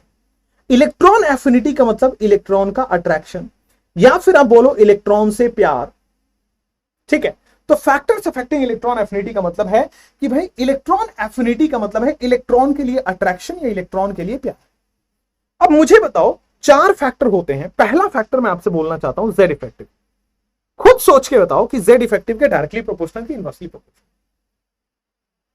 Electron affinity में कर क्या रहे हैं सर, इलेक्ट्रॉन को बाहर से अंदर अट्रैक्ट कर रहे हैं, यही है इलेक्ट्रॉन एफिनिटी। इलेक्ट्रॉन एफिनिटी में कर क्या रहे हैं, सो इलेक्ट्रॉन एफिनिटी में इलेक्ट्रॉन को बाहर से अंदर अट्रैक्ट कर रहे हैं। हाँ चलो, अब बाहर से अंदर बेटा अट्रैक्ट कर रहे हैं तो देखो जेड इफेक्टिव भी क्या है, अट्रैक्शन ही तो है। जेड इफेक्टिव बढ़ेगा, अट्रैक्शन बढ़ेगा, गौर से, जेड इफेक्टिव बढ़ेगा, अट्रैक्शन बढ़ेगा, तो एफिनिटी भी बढ़ेगा, affinity is also attraction. So electron affinity is basically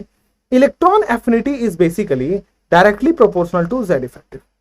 Electron affinity is basically directly proportional to Z effective. हाँ या ना? Electron affinity is directly proportional to Z effective. अच्छा, दूसरा प्रॉब्लम, दूसरा फैक्टर, भाई साइज पे कैसे डिपेंड करेगा? इलेक्ट्रॉन एफिनिटी है क्या? तो सर इलेक्ट्रॉन एफिनिटी अट्रैक्शन है। अट्रैक्शन का मतलब न्यूक्लियस के पास में होगा तो अट्रैक्शन ज्यादा होगा, न्यूक्लियस से दूर हो गया तो अट्रैक्शन कम हो गया। तो भाई साइज है ना, साइज छोटा है, न्यूक्लियस के पास में है, अट्रैक्शन। तो इसका मतलब इलेक्ट्रॉन एफिनिटी जो है is inversely proportional to size.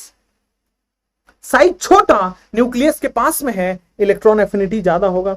Size छोटा, न्यूक्लियस के पास में है, इलेक्ट्रॉन एफिनिटी ज्यादा होगा। हाँ या ना? साइज छोटा, न्यूक्लियस के पास में है, एफिनिटी ज्यादा होगा। चलो दूसरी बात, तीसरी बात हम कर लेते हैं बेटा, पेनिट्रेशन पावर। पेनिट्रेशन भी तो अट्रैक्शन ही है, मैंने बताया था, पेनिट्रेशन भी तो अट्रैक्शन ही है। अब चूंकि पेनिट्रेशन भी अट्रैक्शन है और ये भी अट्रैक्शन है, तो पेनिट्रेशन का ऑर्डर आपको अभी तक याद हो गया होगा, जितना ज्यादा क्लोजर टू न्यूक्लियस उतना ज्यादा पेनिट्रेशन। तो more closer to nucleus more penetration, मुझे लगता है यहां तक बात क्लियर है। More penetration to nucleus, more closer to nucleus, more penetration, मुझे लगता है बात क्लियर। तो जेड इफेक्टिव भी समझ आया, साइज भी समझ आया, पेनिट्रेशन पावर भी समझ हुआ या नहीं हुआ। अब आते हैं फोर्थ पे, इलेक्ट्रॉनिक कॉन्फ़िगरेशन पे। अब आते हैं फोर्थ पे, that is electronic configuration. Fourth पे आ जाते हैं, दैट इज इलेक्ट्रॉनिक कॉन्फ़िगरेशन। आइए इलेक्ट्रॉनिक कॉन्फ़िगरेशन की चर्चा करते हैं। अब इलेक्ट्रॉनिक कॉन्फ़िगरेशन की चर्चा करेंगे। देखो, हाफ फील्ड और फुल फील्ड वाले स्टेबल है। हाफ फील्ड और फुल फील्ड वाले क्या है? स्टेबल है। अब स्टेबल है तो क्या इलेक्ट्रॉन के लिए एफिनिटी रहेगी? नहीं, ऑब्वियसली नहीं। इलेक्ट्रॉन एफिनिटी का मतलब इलेक्ट्रॉन के लिए प्यार। हाफ फील्ड और फुल फील्ड वाले स्टेबल हैं तो इलेक्ट्रॉन के लिए प्यार तो रहेगा ही नहीं। हाफ फील्ड और फुल फील्ड वाले स्टेबल हैं, स्टेबल है मतलब उनकी एफिनिटी कम हो चुकी है, उनको इलेक्ट्रॉन की जरूरत नहीं है। तो लिखेंगे इलेक्ट्रॉनिक कॉन्फ़िगरेशन में कि half filled and full filled are stable. Half filled जो है एंड फुल फील्ड जो है, जैसा मैं हमने किया था कहां पे, आयनाइजेशन एनर्जी में, वैसा ही half filled and full filled are stable and so, या फिर लिखेंगे एंड हेंस।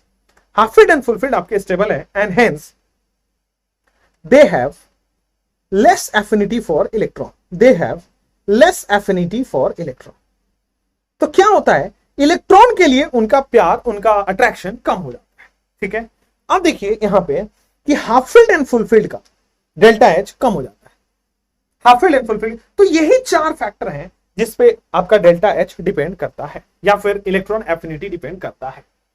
इलेक्ट्रॉन एफिनिटी बोलो या इलेक्ट्रॉन गेन एंथैल्पी बोलो, बात सेम ही है, में केवल साइन का डिफरेंट होता है। हो गया क्लियर?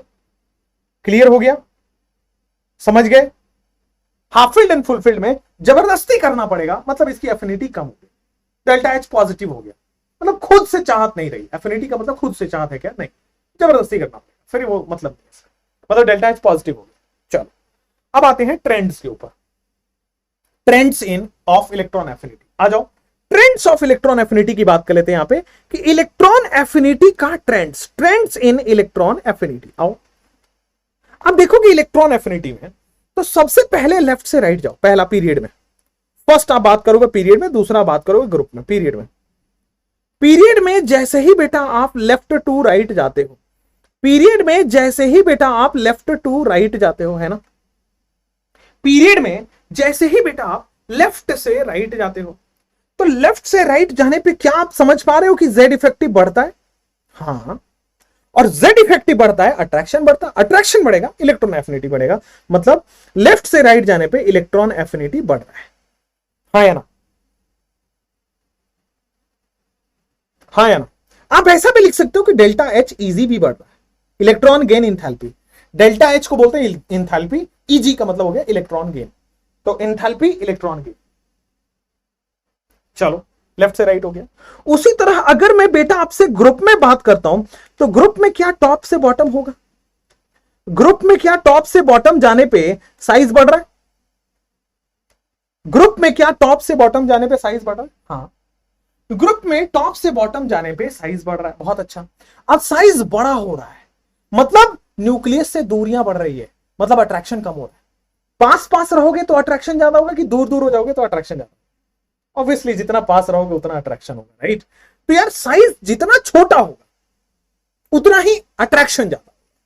तो साइज टॉप से बॉटम जाने पे साइज बढ़ेगा, अट्रैक्शन कम होगा, तो एफिनिटी भी कम हो जाएगा।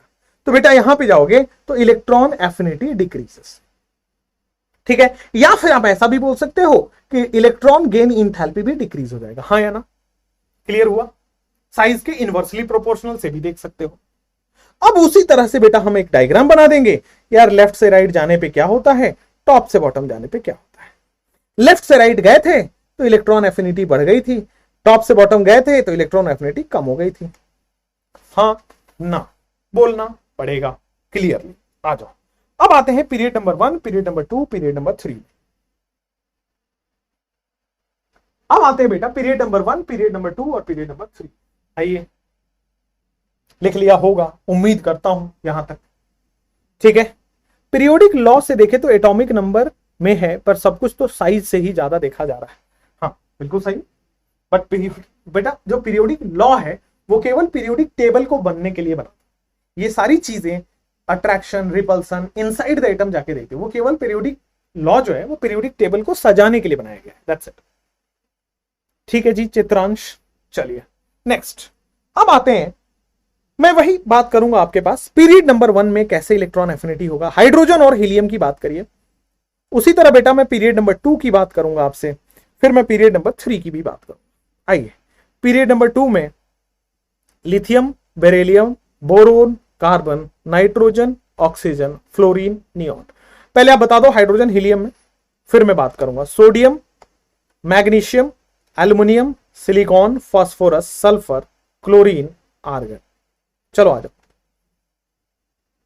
हाइड्रोजन और हीलियम में किसका एफिनिटी ज्यादा होगा? बेटा हीलियम जो है वो इनर्ट गैस है, उसको नहीं चाहिए इलेक्ट्रॉन, उसको इलेक्ट्रॉन से प्यार नहीं है। हाइड्रोजन को ज्यादा एफिनिटी है एज कंपेयर टू हीलियम। हाँ ये बात क्लियर हुई? आ जाओ, मैंने बोला था कि ग्रुप नंबर 2 ये फुलफिल्ड कॉन्फ़िगरेशन होता है, बोला था ना? उसी तरह नाइट्रोजन फैमिली ये हाफ फिल्ड कॉन्फ़िगरेशन होता है, बोला था? बेटा एक और चीज आप भूल गए, ये भी तो फुलफिल्ड है, इनर्ट गैस। तो फुलफिल्ड, हाफ फिल्ड, फिर फुलफिल्ड, ठीक है? अब इसमें क्या होता है, फुलफिल्ड वाले सबसे ज्यादा स्टेबल है। अब आपके पास दो फुलफिल्ड है, बेरिलियम और नियॉन। इनफैक्ट इनर्ट गैस तो सबसे ज्यादा स्टेबल होता है, तो जो सबसे ज्यादा स्टेबल है उसको एफिनिटी बहुत कम है, उसको इलेक्ट्रॉन नहीं चाहिए। बहुत ज्यादा स्टेबल है, इलेक्ट्रॉन नहीं चाहिए, तो सबसे कम एफिनिटी नियॉन की होगी। फिर इससे थोड़ा सा कम स्टेबल बेरिलियम होता है, तो उसके बाद जो एफिनिटी थोड़ी सी इसकी एफिनिटी बढ़ी। हाफ फील्ड और फुल फील्ड बहुत ज्यादा स्टेबल है, इसलिए इनकी एफिनिटी हो गई कम, इनको इलेक्ट्रॉन नहीं चाहिए। हाफ फील्ड और फुल फील्ड बहुत ज्यादा स्टेबल है, एफिनिटी हो गई कम। इन तीनों में भी फुल फील्ड सबसे ज्यादा स्टेबल है। अब दो फुल फील्ड है, उसमें इनर्ट गैस सबसे ज्यादा स्टेबल होता है। इनर्ट गैस सबसे, जो जितना स्टेबल होगा उसकी एफिनिटी उतनी कम हो जाएगी। फिर फुलफिल्ड आया और फिर हाफ फिल्ड आया। बोलो हाँ या ना? बोलो हाँ या ना? क्लियर है? कोई प्रॉब्लम भी नहीं है, बात भी समझ आ रहा है? उसके बाद आते हैं हम, अब आ जाओ, लेफ्ट से राइट जाने पे इलेक्ट्रॉन एफिनिटी बढ़ता है। लेफ्ट से राइट जाने पे इलेक्ट्रॉन एफिनिटी बढ़ता है, तो यहां पे एक उल्टा ऑर्डर आता है, पहले बोरोन और फिर लिथियम का। ध्यान से, यहां पे मेजॉरिटी लोग बेटा गलती करते हैं, ध्यान से थोड़ा, मेजॉरिटी लोग गलत करेंगे। बोरोन से ज्यादा एफिनिटी लिथियम की है, पता क्यों? क्योंकि लिथियम के पास होता है 1s1, एक इलेक्ट्रॉन मिलते ही ये स्टेबल बन जाता है, तो ये ज्यादा इलेक्ट्रॉन को चाहता है, क्योंकि इसको इलेक्ट्रॉन की तड़प मची है, क्योंकि एक इलेक्ट्रॉन आया फुलफिल्ड हो गया, तो इसकी एफिनिटी ज्यादा है एज कंपेयर टू बोरोन। तो लिथियम की एफिनिटी ज्यादा हो जाती है एज कंपेयर टू बोरोन। बोलो हाँ या ना? लिथियम की एफिनिटी ज्यादा हो जाती है एज कंपेयर टू बोरोन। ठीक है, क्लियर है, कोई प्रॉब्लम नहीं है। फिर आपके पास आ जाएगा, आपके पास फिर नॉर्मल है, फिर आपके पास बड़ा नॉर्मल है, then you have carbon, then you have oxygen, then you have fluorine. मैंने क्या बताया, बात समझ में आई या नहीं आई? दो लॉ में आपको दो बार में आपको यहां पे फिर से समझाता हूं। पेन नीचे, नजरें हमारी नजरों में, पेन नीचे और सारी नजरें हमारी स्क्रीन पे। आ जाओ, अब देखोगे यहां पे ये फुलफिल्ड है, ये हाफ फिल्ड है और ये फुलफिल्ड है। तो फुलफिल्ड और हाफ फिल्ड स्टेबल होते हैं, हाँ या ना? क्या होता है? फुलफिल्ड और हाफ फिल्ड स्टेबल होते हैं, बिल्कुल सही है। अब फुलफिल्ड और हाफ फिल्ड चूंकि स्टेबल है बच्चों, तो थोड़ा गौर से समझना, फुलफिल्ड और हाफ फिल्ड स्टेबल है, this is fulfilled, this is half filled, this is fulfilled. इसमें भी इनर्ट गैस सबसे ज्यादा स्टेबल है, तो जो जितना स्टेबल होगा एफिनिटी उसकी उतनी कम होगी, तो नियोन की एफिनिटी सबसे कम होगी। फिर एफिनिटी किसकी हुई? बेरिलियम की, क्योंकि ये थोड़ा सा स्टेबल हुआ। फिर इसकी एफिनिटी किसकी हुई? नाइट्रोजन। ठीक है, अब आते हैं कि बाकी को लेफ्ट से राइट बढ़ना चाहिए, लेफ्ट से राइट जाने पे एफिनिटी बढ़ता है, लेकिन लिथियम की एफिनिटी ज्यादा होती है बोरोन से, क्योंकि लिथियम एक इलेक्ट्रॉन पाते ही मोस्ट स्टेबल बन जाता है, बेरिलियम बन जाता है। लिथियम एक इलेक्ट्रॉन पाते ही मोस्ट, तो ये इलेक्ट्रॉन के लिए तड़प रहा है, इसको इलेक्ट्रॉन की चाहत बहुत ज्यादा है, क्योंकि एक इलेक्ट्रॉन मिलता ही स्टेबल हो जाता है, इसलिए एफिनिटी इसकी ज्यादा हो गई बोरोन से। तो बोरोन से इसकी एफिनिटी ज्यादा हो जाती है। एंड देन नॉर्मल लेफ्ट से राइट जाओगे तो एफिनिटी बढ़ता है, लेफ्ट से राइट जाओगे तो लिथियम में भी तो हाफ फील्ड है, नहीं बेटा? लिथियम में हाफ फील्ड नहीं है। 1s1 को हाफ फील्ड कंसीडर नहीं करते हैं, 1s1 को हाफ फील्ड कंसीडर नहीं करते, ठीक है? या चलो नेक्स्ट क्वेश्चन, यहां पे आओ। अब यहां पे आ जाओ, तो यहां देख रहे होगे कि ये फुलफिल्ड है, यहां आप देख पा रहे होंगे कि सर ये फुलफिल्ड है, this is also fulfilled and this is nitrogen family half field. दो फुलफिल्ड और एक हाफ फील्ड। फुलफिल्ड में ज्यादा स्टेबल है आर्गन, तो जो ज्यादा स्टेबल है उसकी एफिनिटी हो गई कम। फिर आ गया मैग्नीशियम और फिर आ गया एल्युमिनियम, बोलो हाँ या, फिर आ गया फास्फोरस, बोलो हाँ या ना? और लेफ्ट से राइट जाने पे साइज क्या हो रहा है? लेफ्ट से राइट जाने पे एफिनिटी बढ़ती है। इन दोनों में सोडियम और एल्युमिनियम में सोडियम की एफिनिटी ज्यादा होती है, इन दोनों में सोडियम और एल्युमिनियम में सोडियम की एफिनिटी ज्यादा होती है, बिकॉज सोडियम की एफिनिटी ज्यादा होती है, बिकॉज इन दोनों में सोडियम की एफिनिटी ज्यादा होती है। भाई सोडियम की एफिनिटी इसलिए ज्यादा है, सोडियम की एफिनिटी इसलिए ज्यादा है क्योंकि एक इलेक्ट्रॉन मिलते ही ये मैग्नीशियम हो जाता है, ज्यादा स्टेबल हो जाता है। तो एल्युमिनियम से ज्यादा हो जाएगा सोडियम का, एंड देन नॉर्मल चलेगा सिलिकॉन, सल्फर एंड क्लोरीन। एकदम रुक रुक के धीरे धीरे समझाया है ताकि एक बार में समझ आए। राइट और रॉन्ग, हाँ या ना? क्लियर है या नहीं क्लियर है? बोलो, ठीक है ना? कोई दिक्कत तो नहीं है ना? आगे बढ़ सकते हैं ना? बोलो हाँ या ना, बोलो बोलो। ठीक है, 3D का IE आयनाइजेशन एनर्जी बताओ विथ रीजन प्लीज। ओके स्वास्तिक, मैंने बता रखा है कि 3D का आयनाइजेशन एनर्जी मैंने बता रखा है, 3D सीरीज का 2, 6 और 7 पे चेंज होता है। ठीक है, चलिए, we are blessed to, thank you Varsha Chaudhary, thank you so much. Clear हुआ? Period number 1, period number 2, period number 3 हो गया। अब आइए, अब थोड़ी सी चीज अभी और बची हुई है, ग्रुप की बात। अच्छा, पीरियड नंबर 4 नहीं कर पाए।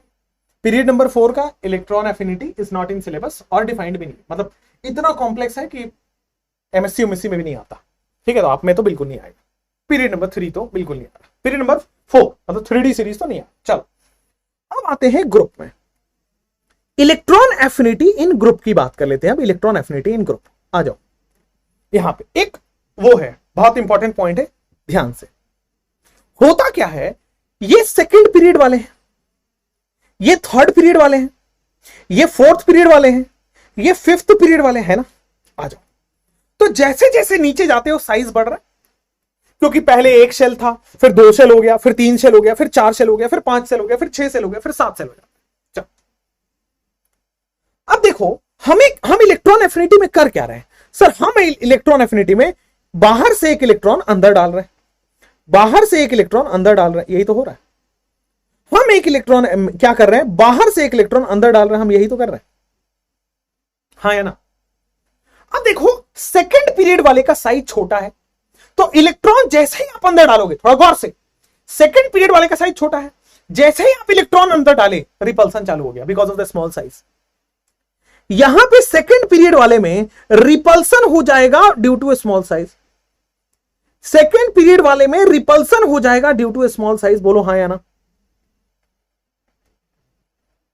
सेकेंड पीरियड वाले में रिपल्सन हो जाएगा due to a small size. बोलो हाँ या ना? यहां पे आ जाओ। फिर थर्ड पीरियड वालों का क्या होगा? थर्ड पीरियड वालों का क्या होगा? आ जाओ। थर्ड पीरियड वाले में no repulsion because size increases.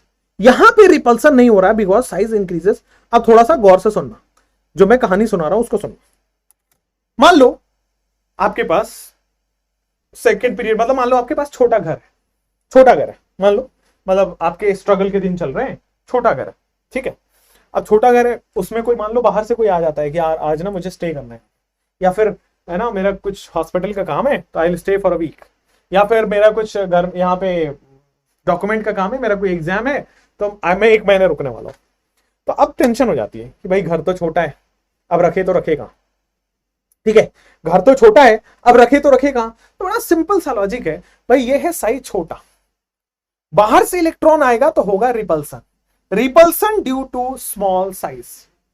लड़ाई होगी घर में कि मैं कहां सोऊं, मैं कहां सोऊं, मैं कहां सोऊं, ताने मारते फिरोगे, अरे तुम छोटे वाले रूम में जाओ, तुम मेरे को एसी वाला रूम दो, तुम कूलर वाले रूम में चले जाओ, समथिंग, ठीक है। तो छोटा घर है, बाहर से इलेक्ट्रॉन आएगा तो रिपल्सन होगा, मजा नहीं आएगा यार, छोटा तो घर है क्यों आ रहा है। अब अगर मान लो आपके पास 3 मंजिला मकान है, थर्ड पीरियड मतलब 3 मंजिला मकान है, आप 1 मंजिल में रहोगे, बाकी के 2 मंजिल खाली पड़े, आपके पास एक नहीं 1 लाख इलेक्ट्रॉन आ जाए, क्या फर्क पड़ रहा है, आप दे दो, आप ऊपर जाके रहो। जैसे शहरों में आजकल यही हो रहा है। जैसे मैं जैसे अभी जैसे रहना पसंद करता हूं, तो आई लव माई स्पेस, मतलब मुझे अपना रूम शेयर करना ये सब पसंद नहीं है। तो जानबूझ के आई हैव, मतलब मैं जहां रहता हूं मैंने डुप्लेक्स लिया हुआ कि ऊपर और नीचे, तो आई लिव एट ऊपर वाला फ्लोर। मेरे को फैमिली वालों से भी रूम शेयर करने में पता नहीं क्यों अजीब सा होता है, तो इसके लिए फैमिली वाले बड़ी ताना भी मारते हैं, अच्छा देखिए तो तुम रूम शेयर करते हो कि नहीं करते। मैंने बोल रखा है कि वहां भी नहीं होगी, एक पर्सनल स्पेस, मतलब मुझे पसंद है कि मेरे कॉर्नर में एक गिटार रखी हो, कि भाई इधर थोड़ा सा बेड पे 2-3 किताबें रखी हो, और मुझे मतलब बड़ा लाइट सा रूम मुझे पसंद है, व्हाइट और क्रीम कलर का कॉम्बिनेशन मुझे पसंद है। मुझे अपना रूम बहुत वेल सेटल चाहिए होता है, ठीक है। ऐसा नहीं कि गया तुम्हारे जैसे जूते फेंक दिए इधर, सॉक्स उधर, नो, ना नहीं चाहिए। मैंने घर जो है ना बड़ा अच्छा रखा हुआ है, घर पॉजिटिव होनी चाहिए ऑलवेज, ध्यान रखना सबसे पहली बात जब आप करोगे घर बड़ा अच्छा होना चाहिए। तो कहां से कहां भटक गए हम? हाँ, तो भाई सेकेंड पीरियड और थर्ड पीरियड वाले, ठीक है, सेकेंड पीरियड और थर्ड पीरियड वाले भाई छोटा है, अब छोटा साइज है, बाहर से इलेक्ट्रॉन डाल रहे हो तो रिपल्सन होगा, रिपल्सन होगा तो अनस्टेबल हो गया।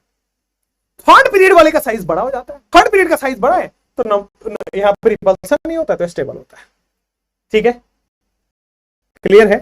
कोई प्रॉब्लम नहीं है? लैग हो रहा है? चेक।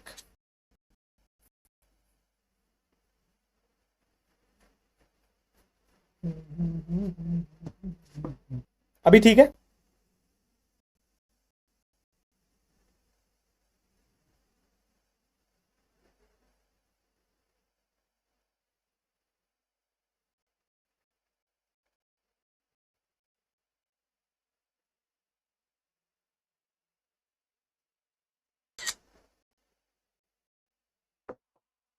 अभी ठीक है क्या? ठीक है, कोई दिक्कत नहीं है?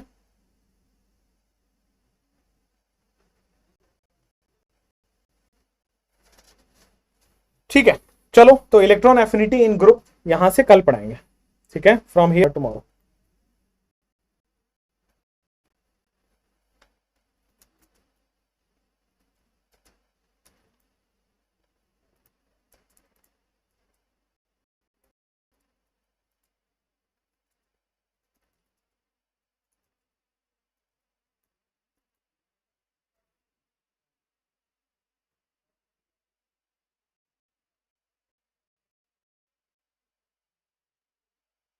ठीक है, will continue from here tomorrow, bye bye. हम यहां से कल कंटिन्यू करते हैं, चलो बाय।